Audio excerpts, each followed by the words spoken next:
dagaalkii qabooba ee dunidu waxa uu Soomaalidu ku reebay raad ballaaran oo imika saamiinkiisu ay ka muuqato sooyaalka Soomaalida 1977 dagaalkii dhexmaray Soomaaliya iyo Itoobiya ayaa ugu xoog badnaa waxyeeladii ay dagaalkaas ku yeeshay Soomaalida xilliga wax taageero ah Soomaalidu kama helin caalamka taa beddelkeeda quwadii adduunka iyo dawladaha ay sulfayseen ayaaba isu kaashaday inay jabiyeen awoodii Soomaalida barnaamijkan waxaanu ku soo xigan doonaa 3 sagaal oo Russian oo ka warmaya dagaalka iyo qaabka uu dhacay saraakiishaas waxay warsiiyeen TV-ga RT ee Russia halka u dambeysana waxaan idinku maqashin doonaa General Maxamed Ali Samatar oo soo koobaya shaxdii Soomaalida ku gashay dagaalkaas ciidankii libaaxi geeska Afrika la baxay bisad baa ka soo saar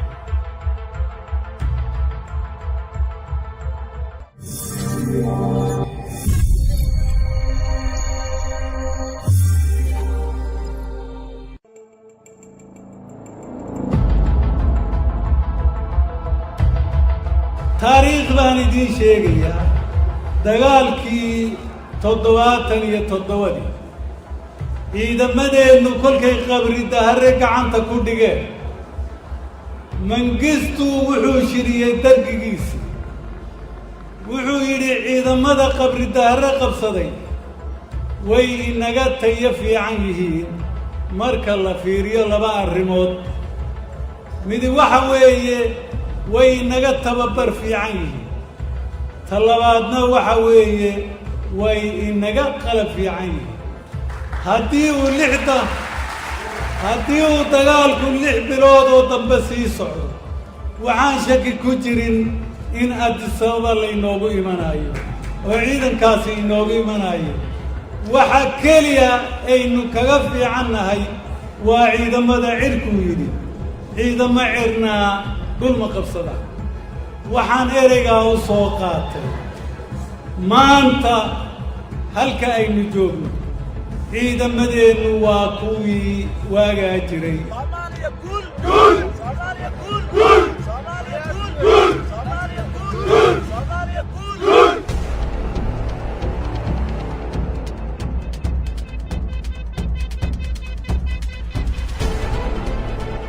xilligii uu socday dagaalkii qabooba ee dunida midowga Sofiyeedka iyo Mareykanka baad ay u daynayeen martiqada istiraatiijiyada ah ee geeska Afrika labada dhinac waxay ku kala bartamayeen sidii ay saameyn ugu yeelan lahaayeen marinbiyoedyada iyo dawladaha cumdiga ah ee ka taliya geeska Afrika Sofiyeedka waxa walwal gooni ah ku hayay Masar oo gacantoodii ka sii baxday bartamaha 70-aadkii ee qarnigii tagay ruushku waxa fursad weyn u ahayd inuu saldhigyo ka sameeyo geeska Afrika si uu u xukumo dhaqdhaqaaqyada Baabilmandab maryaha waxa khilaaf soo kala dhaxgalay Itoobiya iyo Soomaaliya iyadoo ku maransan dhulka Ogaadeniya ruushku waxa uu isku dayay inuu dhaxdhaxadiyo labada dhinac umurtana waxa uu loo xilsaaray wadanka Kuuba oo soo saaray qorshe oranaya maamul wadaaga federaal ah loo sameeyo Soomaaliya iyo Itoobiya ama hal halaasho qorshe kale oo lagu damin karo xaaladda faraha ka sii baxaysa ee labada dal u dhaxaysay bishii July ee 1977 waxa bilaabmay dagaal culus oo labada dhinac ah Russianka waxa uu muuqatay inaysan dhaxdhaxaadin ku guuleysan karin caalamkana wuxuu u haystay in Itoobiya ay lagu fargelin karin dhulka Ogaadeniya Russianka waxa uu kolka u xaliyay dhinaca Itoobiya إطار هذه التطورات الانعطافية وصل إلى موسكو الزعيم الإثيوبي منجستو هيلا مريم يطلب دعما عسكريا من موسكو فوافقت الأخيرة مباشرة على تقديم الدعم العسكري الفوري نجست حل مريم isagoo ka faa'iideysanay xaaladaha isbedbedelaya ayaa u dhoofay Moscow wuxuu taageero weydiistay midowgii Sofiyeedka oo si dhaqso ah ugu waafaqay inuu taageero ciidan siiyo Itoobiya haddii sabab waxa uu ruushku keenay taageero xub iyo gaadiid leh oo xooggan wuxuu sidoo kale daadgureeyay 18,000 oo ciidan Kuubaan ah iyo 2,000 oo Yemeniyiin ah oo loogu talagalay inay Soomaalida la dagaalamaan Soomaalidu iyagu awoodooda kaashanaya ay isabaabuleen oo dagaalkii galeen durbana waxay guulo ka soo xooyeen safafkii hore ee dagaalka waxayna ku sii shaqeen 3 meelood oo hal meel dhulka Itoobiya ay aaminsanayd inay leedahay sida uu sheegay General Maxamed Ali Samatar ciidanka Soomaalida xilliga tiradoodu waxay ahayd 50,000 ilaa 100,000 oo lagu qoreeyay ololihii dagaalka 50,000 ilaa 100,000 oo lagu qoreeyay ololihii dagaalka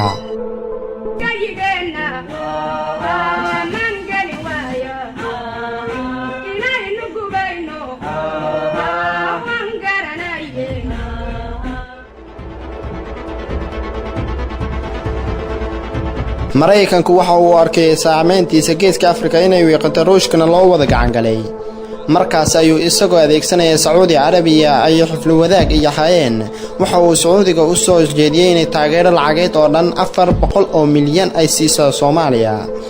isagoo adeegsanaya hantida khaliijka maraykanka wuxuu ka shaqeynayay in Ruushka iyo Kuubaankuba ay ku jabaan dagaalka Sacuudigana waxa uu ka baqayay in Ruushka uu ku soo laba kacleeyo haddii uu dagaalka rugul kala soo baxo.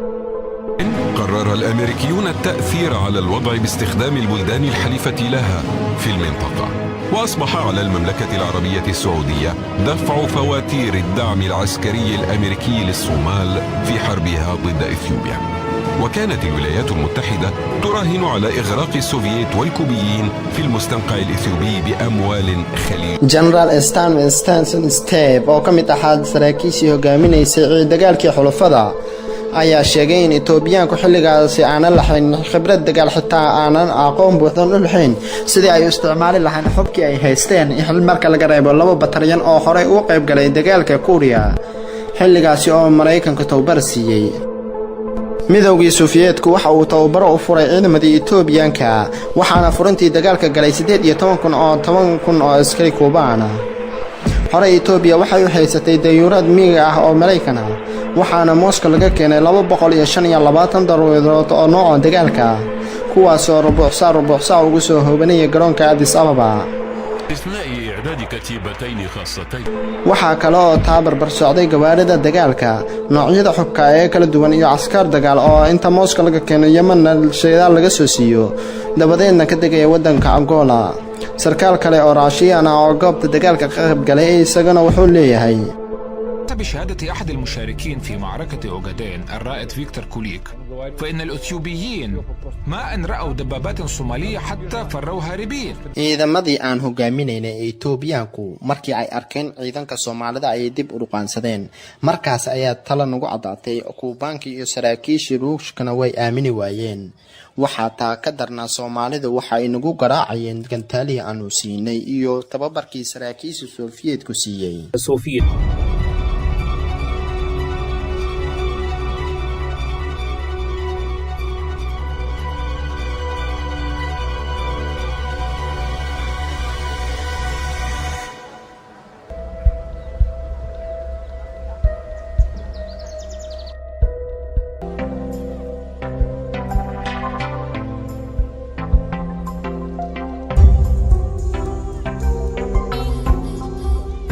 masaarada waxay Soomaalida u ballan qaaday inay garab siin doonto haddii Itoobiyaanku ay xadkooda soo dhaafaan laakiin taasi ma aysan dhicin. General Maxamed Cali Samatar ayaa dhinaca Soomaalida hogaaminayay isagoo koobaya qaabkii dagaalku u wajahayeen wuxuu yidhi Itoobiya ciidan isur taagi karo ayaa Afrika ay leedahay cidna kuma fikireen marka laakiin ciidankii libaaxi geeska Afrika la baxay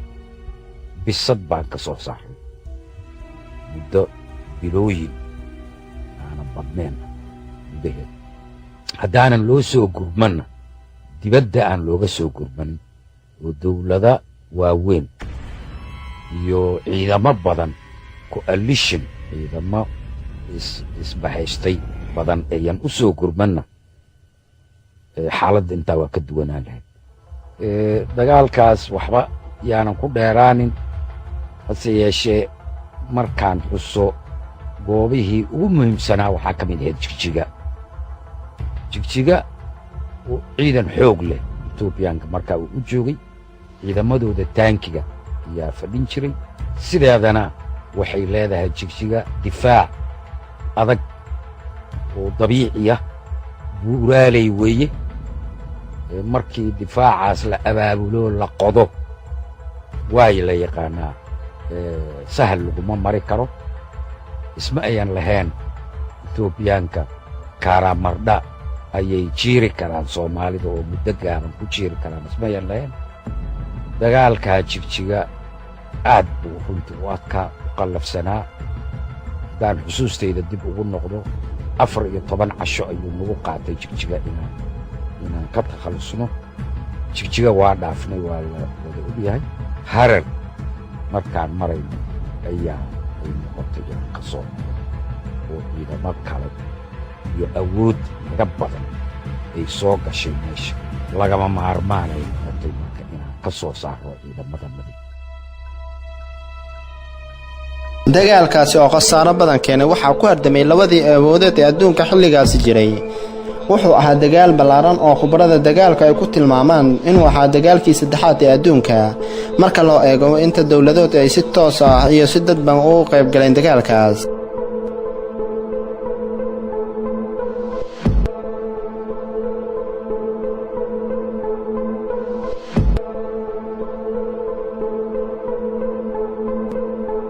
afartan sano kadib maxaa la gudboon Soomaalida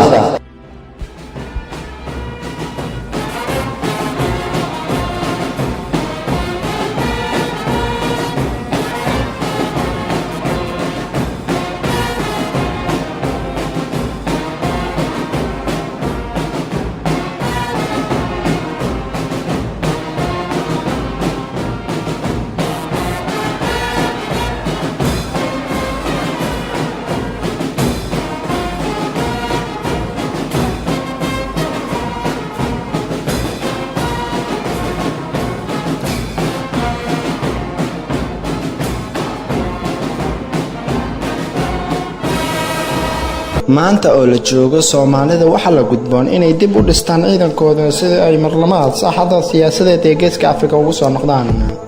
si taasi loo helo waxa laga maarmaan ah in shacabka iyo dawladda loo guntado kamira dhalinta dhismaha ciidan haybad leh oo difaaca u noqda calanka Soomaaliya